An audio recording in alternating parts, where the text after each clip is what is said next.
وَلَقَدْ أَرْسَلْنَا إِلَىٰ أُمَمٍ مِّن قَبْلِكَ فَأَخَذْنَاهُم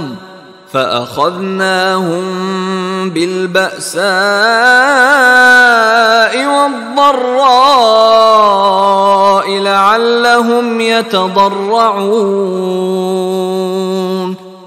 وَلَقَدْ أَرْسَلْنَا إِلَىٰ أُمَمٍ مِّن قَبْلِكَ فَأَخَذْنَاهُم بِالْبَأْسَاءِ وَالضَّرَّاءِ، اور ہم نے بھیجا ہے اور بھی امتوں کی طرف اے نبی آپ سے قبل۔ اب یہ ایک بہت اہم قانون ہے جو بیان ہو رہا ہے انبیاء اور رسل کے بارے میں، انبیاء نہیں رسل کے بارے میں۔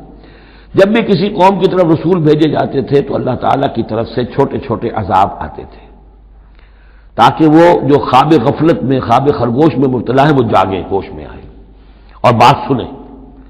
لیکن اگر وہ انکار کر دیتے تھے تو پھر اللہ تعالیٰ کی طرف سے ان کی رسی ڈھیلی کر دی جاتی تھی، اب کھا لو پی لو، جو بھی چند دن مہلت ہے عیش کر لو، پھر اچانک عذاب ان پر آ جاتا تھا۔ یہ مضمون اصل میں یوں سمجھیے کہ دوسری سورت کا عمود ہے جس نے کہ اس سورہ مبارکہ کو اس کے ساتھ جوڑ دیا ہے۔ باقی یہ مضمون بڑی تفصیل سے آئے گا سورہ اعراف کے اندر۔ وَلَقَدْ أَرْسَلْنَا إِلَىٰ أُمَمٍ مِّن قَبْلِكَ فَأَخَذْنَاهُم بِالْبَأْسَاءِ وَالضَّرَّاءِ، اور ہم نے بھیجا اور امتوں کی طرف آپ سے پہلے نبی رسولوں کو تو پھر ہم نے پکڑا ان کو سختیوں سے اور تکلیفوں سے، لعلہم یتضرعون، شاید کہ وہ تضرع کریں، عاجزی کریں، گڑ گڑائیں۔